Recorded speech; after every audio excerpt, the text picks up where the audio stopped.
नमस्कार, भारत समाचार में आपका स्वागत है और मैं हूं आपके साथ दीपा बाफिला। संगम की रेती पर कुछ दिनों बाद आस्था का महाकुंभ लगने जा रहा है। अखाड़ों की पेशवाई जारी है, संत अपना डेरा डाल चुके हैं। बस इंतजार है कुंभ मेले का। अपने आधे घंटे के इस खास प्रोग्राम में हम आपको कुंभ से जुड़े हर रंग दिखाएंगे। तो देखिए हमारा खास प्रोग्राम, चलो कुंभ चले।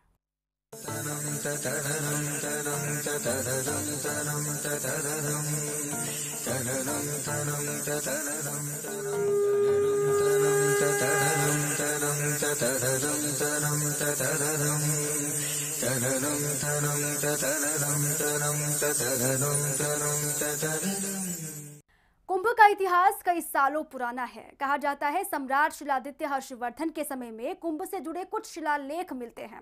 बाद में जैसे जैसे मेले के लिए प्रशासनिक व्यवस्था बनती गई, वैसे ही कुंभ का स्वरूप भी बदलता चला गया। हमारी इस खास रिपोर्ट के जरिए जानिए कुंभ का इतिहास।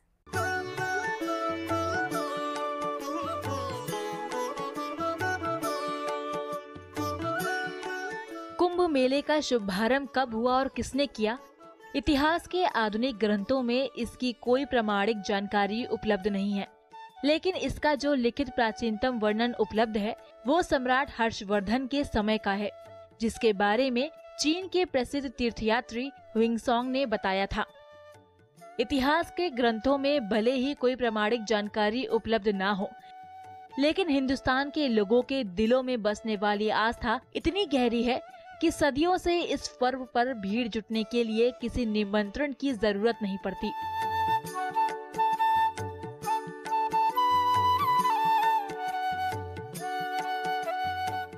लोग अपने आप लाखों और करोड़ों की संख्या में कुंभ पर्व में शामिल होते हैं। कुंभ पर्व पर हिमालय और कन्याकुमारी की दूरी सिमट जाती है। अरुणाचल प्रदेश और कच्छ एक दूसरे के आसपास आ जाते हैं। कुंभ पर्व का आकर्षण ऐसा कि क्या दूर क्या पास, क्या गांव और क्या शहर। महल में रहने वालों से लेकर झोपड़ियों में रहने वाले लोग सभी कुंभ की ओर खिंचे चले आते हैं। कुंभ मेला भारत में आयोजित किया जाने वाला सबसे बड़ा मेला है।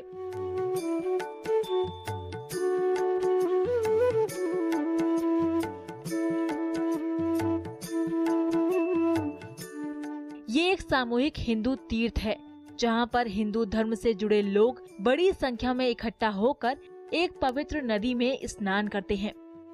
कुंभ मेला 4 अलग अलग जगहों पर लगता है। न सिर्फ भारत के हिंदू बल्कि कुंभ में आने वाले विदेशी पर्यटक भी मेले में शामिल होते हैं। साधु संतों के आम इंसान भी आस्था की डुबकी लगाते हैं। कुंभ मेला 4 जगहों पर लगाया जाता है। नासिक में गोदावरी, हरिद्वार में गंगा, उज्जैन में शिप्रा और प्रयागराज में गंगा यमुना सरस्वती नदी के संगम में कुंभ मेले का आयोजन होता है। ज्योतिष शास्त्र के अनुसार कुंभ के आयोजन में नवग्रहों में से सूर्य, चंद्र, गुरु और शनि की भूमिका महत्वपूर्ण मानी जाती है। इसलिए इन्हीं ग्रहों की विशेष स्थिति में कुंभ का आयोजन होता है। सागर मंथन से जब अमृत कलश प्राप्त हुआ, तब अमृत घट को लेकर देवताओं और असुरों में खींचातानी शुरू हो गई। ऐसे में अमृत कलश से छलक कर अमृत की बूंद जहां पर गिरी, वहां पर कुंभ का आयोजन किया गया। गुरु एक राशि में लगभग 1 वर्ष रहता है। इस तरह 12 राशि में भ्रमण करते हुए उसे 12 वर्ष का समय लगता है। इसलिए हर 12 साल बाद फिर उसी स्थान पर कुंभ का आयोजन होता है। लेकिन कुंभ के लिए निर्धारित 4 स्थानों में अलग अलग स्थान पर हर तीसरे साल कुंभ का आयोजन किया जाता है। कुंभ के लिए निर्धारित 4 स्थानों में प्रयाग के कुंभ का विशेष महत्व है। हर 144 साल बाद प्रयाग में महाकुंभ का आयोजन होता है। शास्त्रों में बताया गया है कि पृथ्वी का 1 वर्ष देवताओं का दिन होता है, इसलिए हर 12 वर्ष पर एक स्थान पर कुंभ का आयोजन होता है। देवताओं का 12 वर्ष पृथ्वी लोक के 144 वर्ष के बाद आता है। ऐसी मान्यता है कि 144 वर्ष के बाद स्वर्ग में भी कुंभ का आयोजन होता है, इसलिए उस साल पृथ्वी पर महाकुंभ का आयोजन होता है। महाकुंभ के लिए निर्धारित स्थान प्रयाग को माना गया है। महाकुंभ में लाखों श्रद्धालु शामिल होते हैं, जो पवित्र जल में डुबकी लगाते हैं। एक कथा के अनुसार भगवान ब्रह्मा ने एक बार कहा था कि गंगा के पवित्र जल में स्नान या डुबकी लेने से मनुष्य अपने पापों से मुक्त हो जाता है।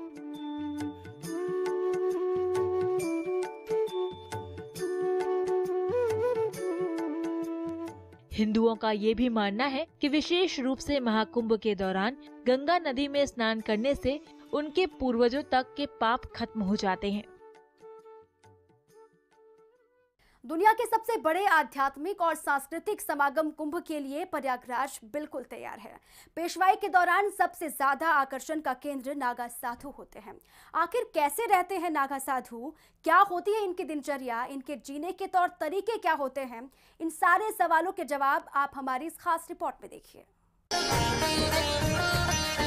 प्रयागराज में लगने वाले कुंभ के लिए नागा साधुओं का आगमन शुरू हो गया है।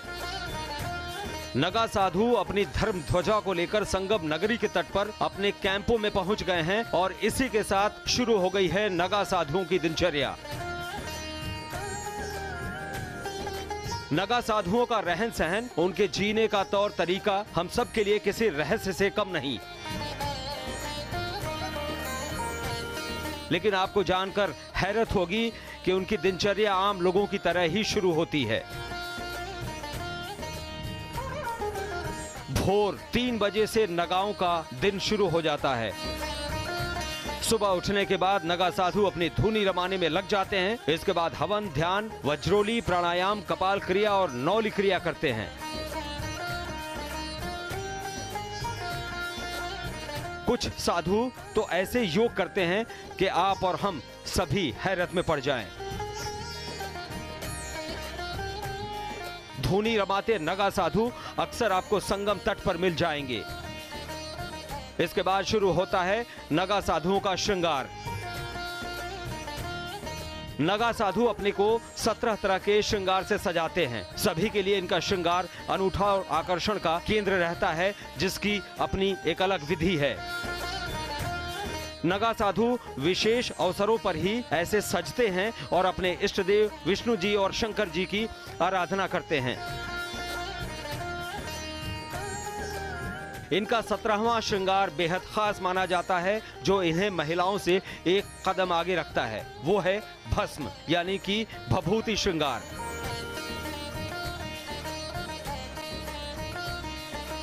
नागा साधु अपनी धुनी पर ही खाने पीने का इंतजाम करते हैं।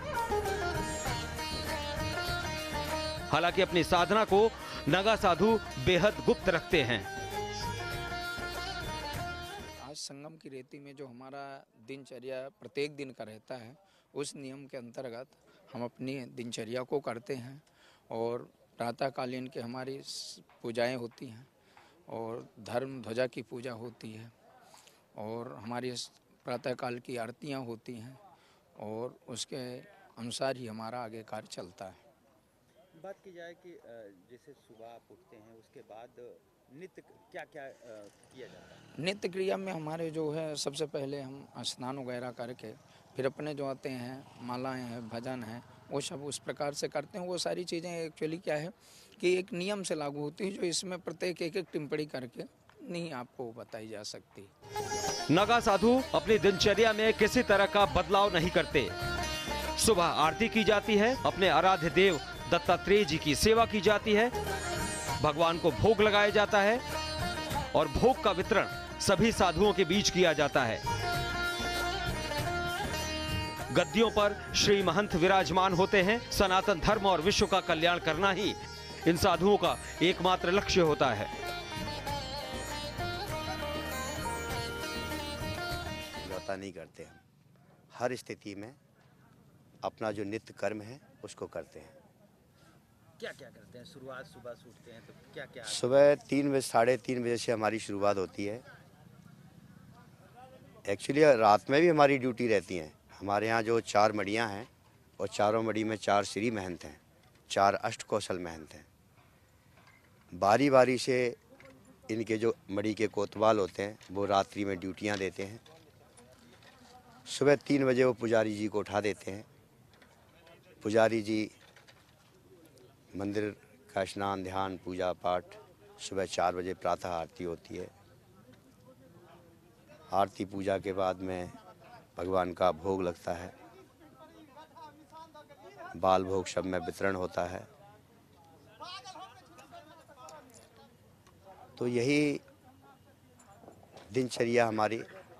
उसके बाद में सभी गुरु मूर्तियां हैं, आती हैं, नमस्कार करती हैं देवताओं को। आरती, पूजा अर्चना और श्रृंगार के बाद नगा साधु अपने नगा साथियों के लिए भोजन की व्यवस्था करने में जुट जाते हैं। भोजन लकड़ी के सहारे धूनी में ही पकता है। नगा साधुओं के लिए भोजन तैयार करने के लिए लकड़ी का इंतजाम प्रशासन करता है। संगम की रेती पर लगने वाले कुंभ का आगाज हो चुका है। साधु संत कुंभ नगरी में आ चुके हैं। आप देख सकते हैं कि ये जूना अखाड़े का शिविर है, जहां पर पेशवाई के जरिए अब नागा साधु के यहाँ पर जो नागा संत हैं वो जो धूनी रमा के बैठे हुए हैं, उसी धूनी पर ही अपना पूरा खाद्य सामग्री तैयार करते हैं और सुबह का नाश्ता तैयार किया जा रहा है। तो इसी के साथ आज से नागा संत जूना अखाड़े के शिविर में प्रवेश कर चुके हैं और अपनी दिनचर्या का शुरुआत भी कर चुके हैं।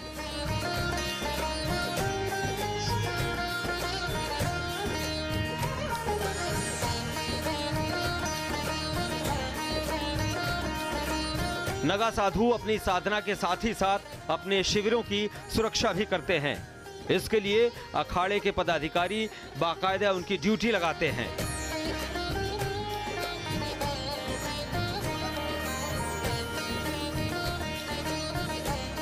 पूजा पाठ और साधना के साथ साथ इन्हें शिविर की सुरक्षा की जिम्मेदारी भी निभानी पड़ती है।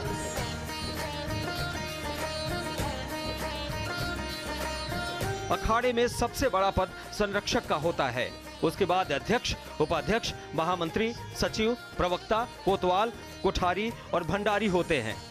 अखाड़ों में कार्यपालिका, न्यायपालिका की भी व्यवस्था होती है।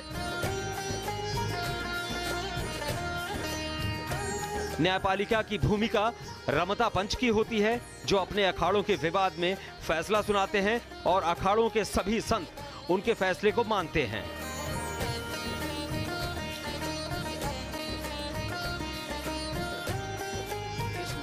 लाखों में हम हैं। एक हमारे 52 जिस तरह से मढ़ी होता है, इसलिए 52 सभा है, ठीक है। उस 52 मढ़ी के आधार पर ही 52 सभा है। उसमें चुनाव होता है कि पहले होते हैं संरक्षक, इसके बाद होते हैं अध्यक्ष, इसके बाद उपाध्यक्ष, महामंत्री, मंत्री, इसके बाद हमारे जो है ना एक कार्यपालिका होता है, एक न्यायपालिका होता है। न्यायपालिका में हमारा पंच होता है, जिसका नाम है रमता पंच, वो हमारे न्यायपालिका है। कार्यपालिका है जो फील्ड में उनकी व्यवस्था करना, काम करना, कोर्ट कचहरी के देखना, मठों को बचाना, मठ की आवश्यकताएं क्या है, अखाड़े की व्यवस्थाएं क्या है, उसके लिए हमारा जो है ना कार्यपालिका है, जिसको महामंत्री सचिव द्वारा संचालित किया जाता है। फिर उसके नीचे में हमारे यहाँ होता है थानापति, एक होते हैं श्रीमंत थानापति, जिसको कि हम लोग कोषाध्यक्ष बोलते हैं उनको। तो कोष की व्यवस्थाएं जो है ना उनके श्रीमंत थानापति के होता है। नगा साधुओं के पंथ में शामिल होने की प्रक्रिया में तकरीबन 6 साल लगते हैं। इस दौरान नए सदस्य एक लंगोट के अलावा कुछ भी नहीं पहनते। कुंभ मेले में अंतिम प्रण लेने के बाद वो लंगोट भी त्याग देते हैं और आजीवन नग्न ही रहते हैं। कोई भी अखाड़ा अच्छी तरह जांच पड़ताल कर योग्य व्यक्ति को ही अपने अखाड़े में प्रवेश देता है। पहले उसे लंबे समय तक ब्रह्मचारी के तौर पर रहना पड़ता है, फिर उसे महापुरुष और फिर अवधूत बनाया जाता है।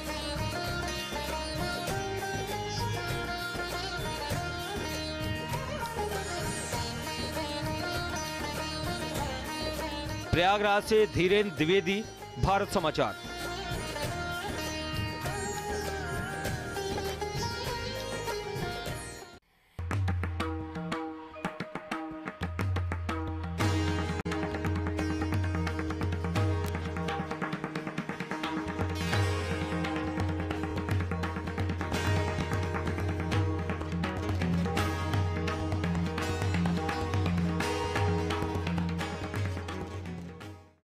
प्रयागराज में कुंभ मेले से पहले अखाड़ों की पेशवाई जारी है। कुंभ नगरी में अटल और आनंद अखाड़े की भव्य पेशवाई निकाली गई। पेशवाई देखने के लिए सड़क के दोनों ओर श्रद्धालुओं का जमावड़ा दिखा।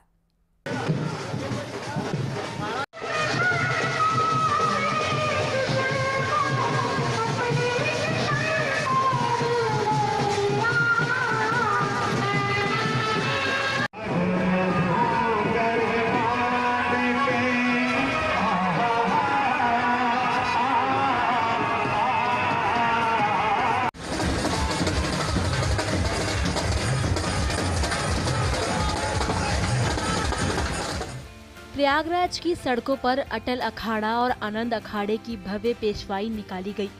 साधु संतों और नागा सन्यासियों ने पूरे शाही अंदाज में कुंभ मेला क्षेत्र में अपनी छावनी में प्रवेश किया। अटल अखाड़ा और आनंद अखाड़े की पेशवाई पारंपरिक रूप से हाथी, घोड़े और ऊंट के साथ ही बैंड बाजे के साथ बड़े धूमधाम से निकाली गई। अटल अखाड़ा और आनंद अखाड़े की पेशवाई में जहां सबसे आगे हाथी, घोड़े और ऊंटों पर नागा सन्यासी सवार थे, तो वहीं अखाड़े की धर्म ध्वजा भी शान से लहरा रही थी, जिसके पीछे नागा सन्यासियों का जत्था चल रहा था। कई नागा सन्यासी करतब कर रहे थे। इसके पीछे अखाड़े के इष्ट देव भगवान गणेश की पालकी उठाए पैदल साधु चल रहे थे। पेशवाई को देखने के लिए शाही जुलूस के दोनों ओर श्रद्धालुओं का भारी हुजूम उमड़ रहा था। लोग पेशवाई पर फूल वर्षा कर साधु संतों का स्वागत कर रहे थे। पेशवाई में अखाड़े के दर्जनों मंडलेश्वर, महंत और श्री महंत शामिल हुए।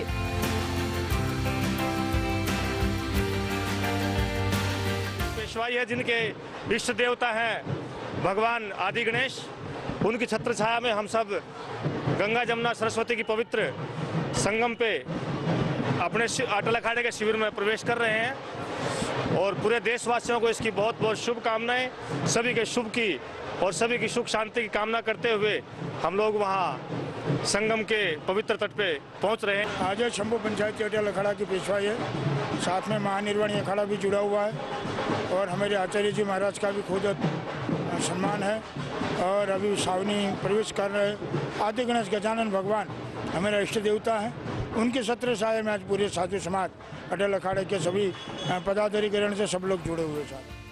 पेशवाई में कई सांस्कृतिक टीमों के जरिए लोक कलाकारों में जहां समा बांध दिया, वहीं पेशवाई में शामिल की गई झांकियां लोगों के आकर्षण का केंद्र रही।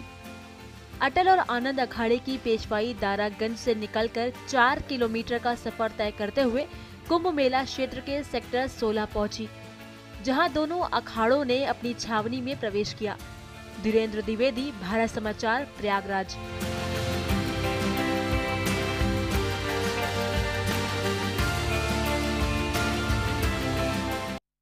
प्रयागराज में इस महीने शुरू होने वाले कुंभ मेले के लिए यूपी सरकार ने खास इंतजाम किए हैं।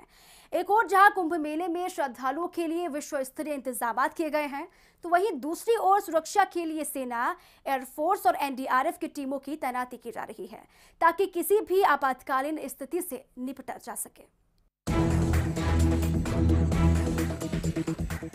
प्रयागराज में 15 जनवरी से शुरू हो रहे कुंभ के दौरान आपदा की हर स्थिति से निपटने की तैयारी की गई है। पुलिस, प्रशासन और चिकित्सा विभाग ने मिलकर एक ऐसा प्लान तैयार किया है जिससे भगदड़ से लेकर केमिकल और न्यूक्लियर हमलों तक की स्थिति से निपटा जा सके। इसके लिए आर्मी, वायुसेना और एनडीआरएफ की मदद भी ली जा रही है। केंद्र और राज्य सरकार की खुफिया एजेंसियां भी मिलकर मेले के लिए इनपुट जुटा रही हैं, जिससे किसी आपातकालीन स्थिति से पहले ही इससे बचा जा सके। हालांकि मेले में किसी घटना होने के बाद की तैयारियां भी योजनाबद्ध तरीके से की गई हैं। इधर प्रदेश के डीजीपी ओपी सिंह का दावा है कि यूपी सरकार इस आयोजन को दिव्य और भव्य कुंभ के साथ ही सुरक्षित कुंभ का भी नारा देकर उस पर अमल कर रही है। हालांकि कुंभ को लेकर कोई गंभीर इनपुट नहीं है, लेकिन तैयारियां ऐसी की जा रही हैं जिससे आतंकी हमला होने या कोई दूसरा खतरा होने पर उसे फौरन वही खत्म किया जा सके। देखिए, कोई भी इनपुट होगा वो आपके साथ अभी शेयर नहीं किया जाएगा। हम लोगों के इंटेलिजेंस इनपुट हमेशा आते रहते हैं और उस पर हम काम कर रहे हैं, चाहे वो ATS हो, STF हो या नेशनल सिक्योरिटी गार्ड हो। हम गृह मंत्रालय, रक्षा मंत्रालय सभी से संपर्क में हैं और जैसे जैसे कुछ बात होती है हम उस पर कार्रवाई करते हैं। अभी तक कोई विशेष इनपुट नहीं है, लेकिन हम पूरी तरह प्रतिबद्धता रखे हैं कि इसको हम एक सुरक्षित कुंभ के रूप में इसका आयोजन कराएंगे। विदेशी हमेशा से आते रहे हैं और इस बार भी आएंगे और हम उनका स्वागत करते हैं। ये पर्व ऐसा है जिसमें कोई आमंत्रण नहीं दिया जाता है, ये हमारी सभ्यता का प्रतीक है और मैं समझता हूँ कि हमारे लिए बड़ी सौभाग्य की बात है कि विदेशी और देशी सभी नागरिक आते हैं और बहुत श्रद्धा से यहाँ आकर स्नान करते हैं, पूजन करते हैं और हम उन्हें एक अतिथि देवो भव की तरह ट्रीट करते हैं। सो ये हमारे लिए सौभाग्य की बात है, हर एक भारत के हर एक नागरिक के लिए सौभाग्य की बात है कि वो कुंभ में आ रहा है, स्नान कर रहा है और इस तपोवन का एक अभिप्राय बन रहा है, एक साक्षी बन रहा है। इस बार मेले में देश विदेश से 12 से 15 करोड़ श्रद्धालुओं के पहुंचने की उम्मीद है। इन श्रद्धालुओं की सुरक्षा के लिए आरपीएफ के 2700 जवानों और अफसरों की तैनाती की जाएगी। प्रयागराज के कुंभ मेले में विदेशी श्रद्धालुओं की सुरक्षा के लिए खास इंतजाम किए जा रहे हैं। विदेशी श्रद्धालुओं की सुरक्षा को लेकर यूपी पुलिस और इंटेलिजेंस एजेंसियां लगातार गृह मंत्रालय के संपर्क में हैं। विदेशी श्रद्धालुओं की संख्या बढ़ने के अनुमान की वजह से ही पुलिस और दूसरी सुरक्षा एजेंसियों के जवानों को खास ट्रेनिंग दी गई है। देखिए, उत्तर प्रदेश पुलिस संकल्पित है कि एक सुरक्षित कुंभ की हम व्यवस्था करें और इसके लिए हम सारे प्रयास कर रहे हैं। न केवल जनशक्ति की बल्कि जितने भी हमारी तकनीकी सेवाएं हैं उस सबों को हम इसमें कर रहे हैं। और जैसा कि मुख्य सचिव ने कहा, ये एक प्रकार का डिफरेंट कुंभ होने जा रहा है जिसमें सारी व्यवस्थाएं एक नए आकार और नए आयाम के साथ होंगी। हमने डिजिटल कुंभ की परिकल्पना की है, हमने टेक्नोलॉजी का बहुत ज़्यादा यहाँ इंडक्शन किया है, चाहे वो टेरर अटैक से संबंधित हो, चाहे डिज़ास्टर मैनेजमेंट से हो, चाहे सामान्य जनता की जो प्रक्रिया है उसमें हो। हमारी जितनी भी मैन पावर है उन सबों का प्रशिक्षित किया जा रहा है, सॉफ्ट स्किल्स में प्रशिक्षित किया जा रहा है, प्रोफेशनल दक्षता में उनको किया जा रहा है। और मैं समझता हूँ कि आने वाले समय में हम पूरी चुनौती के साथ इस तैयारी से जुटे हैं कि इस कुंभ को हम सुरक्षित कुंभ, दिव्य कुंभ और भव्य कुंभ की तरह रखेंगे। मेले में भगदड़, नाव पलटने, केमिकल और न्यूक्लियर हमलों तक की स्थिति से निपटने की तैयारी की गई है। आपदा के नजरिए से मेले को 36 क्षेत्रों में बांटा गया है और हर क्षेत्र में एक क्विक मेडिकल रिस्पांस टीम तैनात रहेगी जो सिर्फ 2 मिनट में स्पॉट पर पहुंचेगी। आपदा के नजरिए से प्रोटोकॉल भी तैयार किया गया है। भारत समाचार के लिए प्रयागराज से धीरेन्द्र द्विवेदी की रिपोर्ट। इसी के साथ ही हमारे खास कार्यक्रम चलो कुंभ चले में फिलहाल के लिए बस इतना ही, लेकिन बाकी ताज़ा खबरों के लिए आप बने रखिए भारत समाचार के साथ। नमस्कार।